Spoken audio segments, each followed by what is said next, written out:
செய்தித்தாளில் பார்த்தீங்களா? நீங்கள் எதை குறிப்பிடுகிறீர்கள் என்பது எனக்கு நன்றாக தெரிகிறது. திமுகவுக்கு புதிய பொதுச் செயலாளர். கைதட்டுங்க.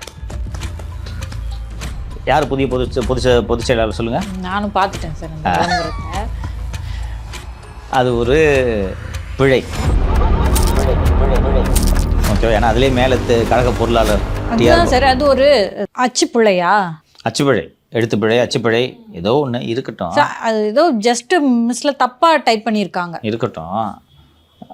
அது எளிதில் கடந்து விடக்கூடிய ஒரு விஷயமாக நீங்கள் பார்க்கிறீர்களா? உங்களுக்கு தெரியாது, பெற்ற பிள்ளையை விட அதிகமாக நேசித்தார் முரசொலி. ஏன்னா ஒரு எழுத்தாளன்றதுனால அவருக்கு அந்த தமிழ் மீது இருக்கும் கலைஞர் கருணாநிதி. அவர் கூட இருக்கவங்க சொல்லியிருக்காங்க, ஒரு 10 பேர் ப்ரூஃப் பார்த்துருப்பாங்க. 10 பேர் ப்ரூஃப் பார்த்துட்டு அதுக்கப்புறம் இவர்கிட்ட போகும்போது அதில் ஒரு ஒற்றுப்பிழை கண்டுபிடிச்சி பார்க்க மாட்டியா என்று திட்டு வரான். அதில் அவரோட பத்திரிகையில் ஒரு எழுத்துப்பிழை இருக்குன்னு ஒரு பய சொல்லக்கூடாது. அவ்வளவு கவனமாக ப்ரூஃப் பார்ப்பாங்க. இன்றைக்கி முரசொலியின் மேலாண் இயக்குனராக யார் இருப்பது என்பது உங்களுக்கு தெரியும். சென்னை பத்திரிகையார் மன்றத்தில் இந்த ஒரு கிரிக்கெட் போட்டி நடத்தினாங்க. அந்த கிரிக்கெட் போட்டி நடந்தபோது அதுக்கு சிறப்பு விருந்தினராக சென்று கலந்து கொண்ட துணை முதல்வர் அவர்கள் அந்த மேடையிலே சொல்கிறார், நான் ஒரு பத்திரிகையோட மேலாண் இயக்குனர், அதனால் எனக்கு இந்த விழாவில் கலந்து கொள்வதில் உரிமை உள்ளது, தகுதி உள்ளது என்று சொல்லி கொண்டார். எந்த லட்சணத்தில் இந்த பத்திரிகை நடத்துகிறாங்கன்றது தெரியுது. கலைஞர் கல்லறையில் புரண்டு படுத்திருப்பார். இப்படித்தான் போய்கொண்டிருக்கிறது. நீங்கள் ஒரு முரசொலி அந்த கட்சிக்கு அந்த கட்சி பத்திரிகை எத்தகைய ஒரு தூணாக வேறாக இருந்திருக்கிறது என்பது கட்சியை பற்றி நன்றாக அறிந்தவர்களுக்கு தெரியும். இதெல்லாம் இண்டிகேஷன்னு சொல்கிறேன். இது என்னென்னா, நீங்கள் ஒரு சின்ன எழுத்துப்பிழை அச்சுப்பிழை தானேன்னு கடந்து போயிடலாம். ப்ரூஃப் ரீடிங்கில் ஒரு மிஸ்டேக்குன்னு நீங்கள் கடந்து போகலாம். நீங்கள் முரசொலியில் எழுதுறதுக்கு ஆள் இல்லைம்மா. அவங்களுக்கு சொன்ன ஞாபகம் இருக்கா? கருணாநிதி அலெக்சாண்டர் அவர்களை, ஓய்வு பெற்ற டிஜிபி அலெக்சாண்டர் அவர்களை அழைத்து என்ன பண்ணுவீங்க நீங்கன்னு கேட்கும்போது, சார் நீங்கள் எழுதுறதுலாம் டிரான்ஸ்லேட் பண்ணுவேன். அப்போ அரசின் உளவுத்துறை என்ன வேலையை செய்து கொண்டிருக்கிறது? கருணாநிதியின் எழுத்துக்களை மொழிபெயர்த்து அரசு ஆவணங்களில் சேர்க்க வேண்டும், உளவுத்துறை ஆவணங்கள். அப்போ எவ்வளோ முக்கியத்துவமாக இந்த பத்திரிகை அது இருந்திருக்கு. எல்லாத்தையுமே மொழிபெயர்ப்பு பண்ணுவீங்களா? எல்லாத்தையும் மொழிபெயர்ப்பு பண்ணுவாங்களா? எங்கே 1-2 சொல்லு. அவர் பாருங்கள், அவருக்கு என்ன சந்தோஷம்னா, நம்ம எழுதுறத உளவுத்துறை டிரான்ஸ்லேட் பண்ணி வைக்குதா, சூப்பர் பஸ்ஸு. இப்போ நம்ம தமிழ் புலமையை கண்ட வியப்பாங்க. இதை வியப்பாக கேட்குறாரு அவர் முதல் முறையாக. அவருக்கு தெரியும் அந்த உலகத்தில் என்ன பண்ணாங்க, பட்டு இதெல்லாம் பண்ணுறாங்கன்றது அவருக்கு தெரியாது. மொழிபெயர்ப்பு பண்ணுவீங்களா? சொல்லுங்கள். அப்படிப்பட்ட பத்திரிகை அது. ஒரு இந்த அளவுக்கு கவனக்குறைவாக இருக்கிறது என்றால், இந்த பத்திரிகைக்கு உங்கள் கட்சியில் இருப்பவர்களுக்கு இவ்வளவுதான் நீங்கள் கொடுக்கும் மரியாதை என்பதை நாம் இதில் புரிந்து கொள்ள வேண்டும். ஒன்று, எதை நோக்கி திமுக போய்கொண்டிருக்கிறது என்பதற்கு இது ஒரு உதாரணம். தலையில் கட்டி விற்றுருக்காருமா ரோடா முரசொலிய. இது ஒரு உதாரணம். நேற்று நாம் பேசணும், மேயர் பிரியா உள்ளிட்டோர்லாம் இப்படி பேசுகிறாங்கன்னா தலைவர் மேலே பயம் இல்லை.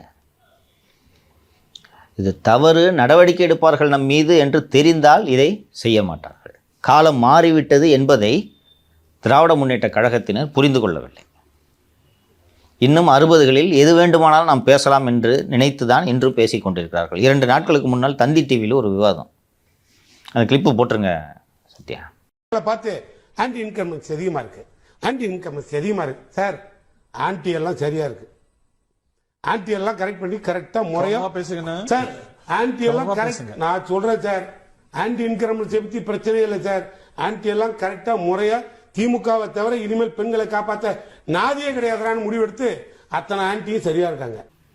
என்ன பார்த்தீங்களா நீங்கள்? ஆன்டி இன்கம்பன்சியா? அதே தான்ப்பா பார்த்தோம். தொலைக்காட்சி விவாதம், அது நேரலை. அவர் நெறியாளர் பேர் என்ன? ஹரி சொல்கிறாரு, அண்ணே ஜாகிரதை பேசுங்க. தெரியும்பா, என்ன எப்போ பார்த்தாலும் எங்களை பார்த்து ஆன்டி இன்கம்பன்சி எல்லா ஆன்டிகளையும் கரெக்டிங் பண்ணி வச்சுருக்கோம். அது தப்பாக்குப்பா எவனும் புரிஞ்சுக்க போகிறான்ட்டு பெண்கள் பாதுகாப்பில் நாங்கள் தான் முக்கியம், அது பெண்கள் குறித்துன்றதை விளக்கி சொல்கிறாரு. எல்லா ஆண்டியும் நமக்கு தான் ஓட்டு போடும்.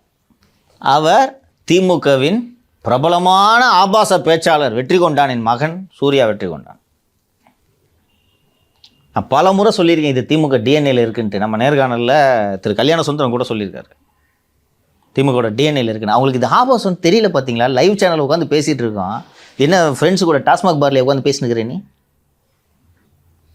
எல்லா ஆண்டியும் கரெக்டிங் பண்ணுறேன். என்ன ஆன்டி இன்கம்ஸ் எங்களுக்கு தெரியாத ஆண்டியா? 1000 ரூபாய் கொடுத்தது தானே சார் சொல்றாரு. 1000 ரூபாய் கொடுத்துட்டோம் ஏமா பெண்களுக்கு. எதுவா வேணாலும் இருக்கட்டுமா, அவர் என்னமா சொல்றாரு? ஆட்சிக்கு எதிரான எதிர்ப்பு இருக்கிறதுன்னு சொன்னா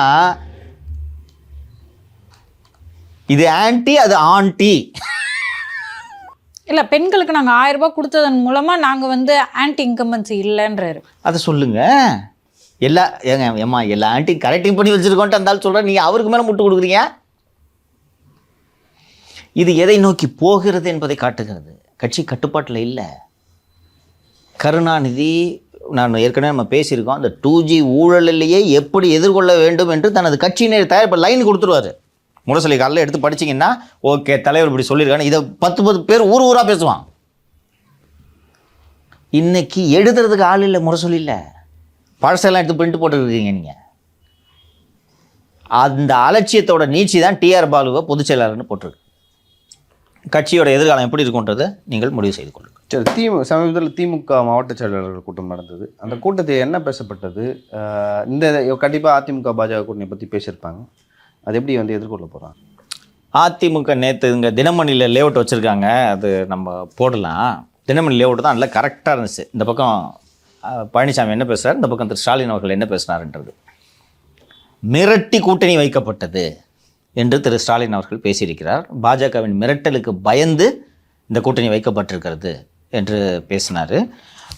அதுக்கு வந்து திரு பழனிசாமி அவர்கள் நேற்று டி நகர் கூட்டத்திலேயே பதில் சொல்லியிருக்காரு. இது அன்பால் விளைந்த கூட்டணி, எங்களை ஒன்றும் மிரட்டி கூட்டணி எல்லாம் வைக்கல, நாங்கள் விரும்பி தான் இந்த கூட்டணியில் இணைந்தோம். மிரட்டி கூட்டணி வைப்பதற்கு ஏற்பாடு செய்யப்பட்டது 2011 முதல் மாடியிலே சிபிஐ சோதனைகள் 2G விவகாரத்தில் கலைஞர் டிவியில் நடந்து கொண்டிருக்கிறது. கீழே நீங்கள் கூட்டணி பேச்சுவார்த்தையை நடத்தினீர்கள். இன்னும் சொல்ல போனோன்னா இது யதார்த்தம், ஊரறிந்த உண்மை. அது மிரட்டி வைக்கப்பட்ட கூட்டணி தானே. இந்த பாருங்கள் இல்லையோ, உங்களுக்கு இந்த கடந்த கால வரலாறு ஒன்றை சொல்கிறேன். மத்தியிலே ஆளும் கட்சி பிராந்திய கட்சிகளை மிரட்டி கூட்டணி வைப்பது காலமாக நடந்து கொண்டிருப்பது காங்கிரஸ் கட்சி. இதை ஆண்டு கொண்டிருந்த வரையில் காங்கிரஸ் கட்சி இதை செய்து கொண்டிருந்தது. தந்தை ராஜசேகர ரெட்டி இறந்து விடுகிறார். ஜெகன்மோகன் ரெட்டி நான் சிஎம் ஆகணுன்றாரு. டேடிக்கு அப்புறம் சன்னுன்றது தான் இந்தியாவோட நாம் ஆகிறாரு. அவங்க காங்கிரஸில் நீ என்ன சின்ன பையன், உனக்கு போய் எப்படி நாங்கள் இது பண்ண முடியும், எல்லாம் முடியாதுன்னு சொல்லிட்டு இங்கே தமிழகத்தில் ஆளுநராக இருந்த ரோசையாவை முதல்வராக்குகிறார்கள். அவர் தேவல பஸ்ஸு என்று தனியாக பிரிந்து சென்று ஒய்எஸ்ஆர் கட்சி ஏதோ ஒன்று ஒய்எஸ்ஆர் கட்சி தொடங்குகிறார். காங்கிரஸ் கட்சி அவர் தந்தை மீது சொத்து குவிப்பு வழக்கு போட்டு அந்த வழக்கில் ஜெகன்மோகனை கைது செய்து உள்ளே வைத்தது.